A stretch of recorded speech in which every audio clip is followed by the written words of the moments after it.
GMA News and Public Affairs. Walang kinikilingan, walang pinoprotektahan, walang kasinungalingan, serbisyong totoo lang.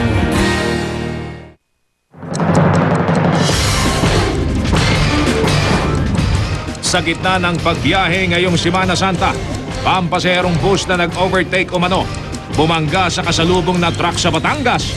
2 patay, mahigit 20 pasahero, sugatan.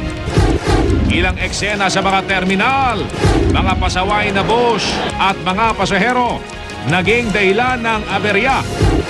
Lagay ng trapiko sa SLEX at NLEX. Alamin!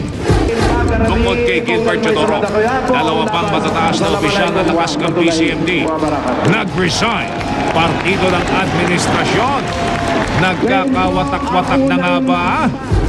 Sa Kinapawan City, driver at konduktor ng isang multicab hinabol na mga traffic aid. Isang nasukol, nakatikim ng suntok. Panibagong dagdag sigil na Meralco, inaprubahan ng ERC.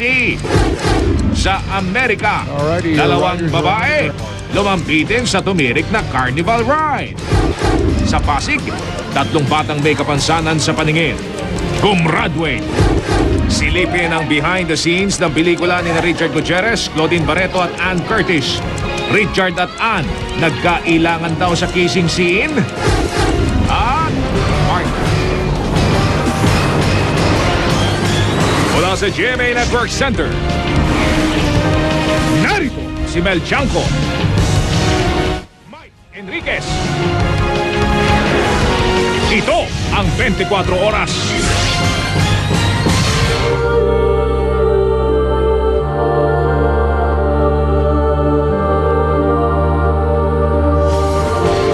Live na po yan sa Araneta Center Bus Terminal ngayong Miyerkules Santo. Buong araw ang pagdagsa ng mga biyahero, humahabol na makapag-Huwebes Santo sa kanilang probinsya. Kaya naman po ang daloy ng trapiko sa North Luzon Expressway. Ang kaliwang lane, yun po yung patungong Bulacan at sa norte. Skip! Ito naman ang daloy ng trapiko sa South Luzon Expressway sa bahagi ng Bikutan Exit. Ang mga nakaharap na sasakyan ay yung mga patungong Laguna. Sa Batangas Port naman, panay rin ang pagdating ng mga pasahero, pamilya, meron ding magbabarkada. Ilan lamang po yan sa mga lugar na tututukan ng buong puwersa ng GMA News and Public Affairs ngayong Miyerkules Santo. Magandang gabi po. Huling araw ngayon ang pasok sa trabaho ng karamihan sa ating mga kababayan bago ang bakasyon ngayong Semana Santa. Kaya naman dagsa ang mga pasaherong pauwi na sa kanilang probinsya. Sa Araneta Center Bus Terminal, may nasitang kolorum daw na bus. Nakatutok doon live si JP Soriano. JP. Mel, inaasang may 7,000 paserong dumating dito sa Araneta Center Bus Terminal ngayong Miyerkules Santo. Sa pangkalahatan, Mel, naging maayos naman ang biyahe dito maliban sa ilang insidente na nagresulta sa pagka-delay ng ilang biyahe. Paalis na sana ang bus na ito ng Ibea Liner na may plakang EAG 436 papuntang Sorsogon nang bigla itong sitahin ng mga taga-LTFRB at LTO. Kaduda-duda raw kasi ang plaka ng parang improvised lang. Nang kumpirmahin sa LTFRB, di pa ito otorisadong bumiyahe pa Sorsogon. Ang mga pasahero pinalipat sa ibang bus. Ang kolorom na bus pinaalis muna sa terminal. Hindi na po kasi authorized ito. Delikado na po para sa inyo.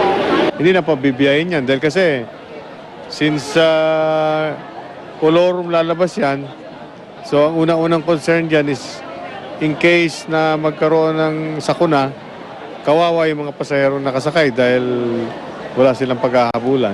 Siyempre, kahit paano, magpapasalamat kami kasi basta safety yung buhay namin. Kasi napakahirap. Kung ano ba, hindi natin may masasabi, may iwasan, madisgrasya. Itinanggi naman ng operator ng bus na kolorum ang bus nila. Pero susundin daw nila ang utos ng LTFRB. Hindi naman masabing kolorum to dahil may linya po ito. Kaya lang, yung original niyang plate number, hindi pa na-release. Kaya temporary plate yung nakalagay dyan. Ang bus na ito ng Ceres Liner, muntik namang di makabiyahe. Sa inspeksyon ng DOTC team, nakita ang crack nito sa may windshield. Delikado raw kasi ito dahil baka tuluyang mabasag kapag nadaan sa luba. Kung may mga ganun nasisitiang DOTC dito at ganun din yung mga LTO, pinatatawag namin yung bus operator. Sa ganun kung ano yung abiso sa kanila, in regards sa deficiency, meron yung kanilang mga buses, magawa nila yung hakbang na may paayos ito kagad. Ang Batangas Star Express bus na ito naman, paglabas pa lang ng terminal, nabangga na ng isang taxi. Ang mga pasahero pinalipat ang ibang bus habang nagbabangayan ang mga driver. Ang trapiko, apektado. Alam mo na may malabas. Pag gano'n mo po, nakita mo ako, di ba? Alam mo, doon mo nakita mo ako. Tama na, baka magsuntuhan pa kayo. Tama na. Karamihan sa mga pasaherong nakausap namin galing pa sa trabaho. Mas humigpit ang seguridad dito. May K9 units na umiikot. May mga volunteer ding Boy at Girl Scouts at mga first aid team na tumutulong sa mga pasahero. Pinag-iingat din ang mga pasahero sa mga miyembro ng Budol-Budol Gang. Para makuha yung trust mo, may bibigay mo lahat ng gusto nila. Yung mangyari, na kung sakali, wari, pira, gano'n. Ako nang bibili, nakadag-discount tayo ng malaki. Gano'n na kasimple yun. So mag-ingat. Mag-ingat. Mel, bagamat maraming ang paserong dumating dito, alam mo, nakausap natin yung mga dispatcher dito, sabi nila, di hamak na mas konti ito kumpara nung nakaraang taon. Samantala, para ng paalala ng mga otoridad sa mga paserong sasakay ng taxi sa iba't ibang terminal sa Pilipinas, kapag nagkaroon kayo ng problema sa inyong taxi driver, kapag umabuso sila, ay maaari nyo pong itong i-report sa LTFRB hotline sa numerong 925-7191 o 0921-448-7777. At yan muna ang latest mula rito sa Araneta Center Bus Terminal. Balik sa iyo, Mel. Ang ganda na iyong paalala. Maraming salamat sa iyo, JP Soriano. Balikan natin ang sitwasyon sa South Luzon Expressway. Nakatutok doon live si Julius Segovia. Julius! Mel, alas 4 ng hapon ang sumikip ang daloy ng trapiko sa southbound lane ng South Luzon Expressway dahil sa mga naghahabol na umuwi sa kani-kanilang probinsya ngayong Semana Santa. Posible raw umabot sa 160,000 ang bilang ng mga sasakyang babiyahe sa SLEX buong araw ngayon. Mas mataas ito sa normal na bilang ng mga sasakyang dumaraan sa expressway na umaabot lang sa 100,000. Hanggang alas 9 ng gabi pa raw mararamdaman ang mabigat na daloy ng trapiko sa SLEX. 4 ang choke points sa expressway kung saan nagkakaroon ng build-up ng mga sasakyan. Kapwa masikip ang daloy ng trapiko sa Carmona Bridge at Santa Rosa Interchange dahil sa mga ongoing construction ng toll plaza doon. Gapang din ang mga sasakyan sa Calamba Toll Plaza hanggang San Juan Viaduct, ang dulo ng expressway. Considering northbound to be light, we will only leave 1 lane passable northbound and 3 lane passable southbound. Dahil naiipon ang mga sasakyan sa Calamba Toll Plaza, nag-deploy na ng may 20 ambulant teller ang PNCC para maibsan ang mabigat na daloy ng trapiko. Handa rin daw silang magbigay ng assistance sa mga masisiraan sa daan. Payo sa mga motorista, magdala ng tubig sa biyahe. Para iwas disgrasya, huwag gumamit ng cellphone habang nagmamaneho. Hands-on wheel lagi, ika nga.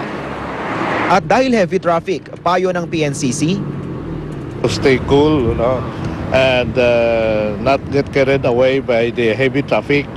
Pagbigayan na lang so that we may pass through this area smoothly. Samantala, mas inigpitan ng seguridad na ipinatutupad sa mga bus terminal.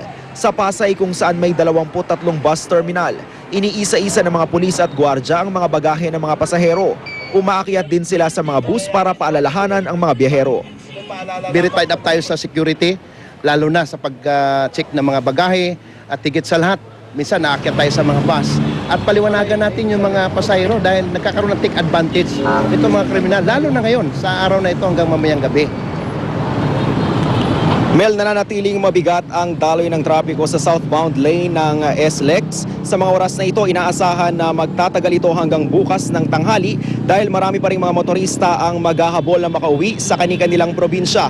Mel, wala namang naitalang aksidente ang PNCC. Kung meron man, mga minor accidents lamang daw ito na gaya na lamang ng sagian ng mga sakyan na agad din naman daw nilang nasaklolohan. Yan muna, Mel, ang pinakahuling kaganapan mula rito sa SLEX. Balik sa iyo. Maraming salamat sa iyo, Julius Segovia. Dumakot man tayo ngayon sa North Luzon Expressway. Nakatutok doon live si Rafi Tima. Rafi!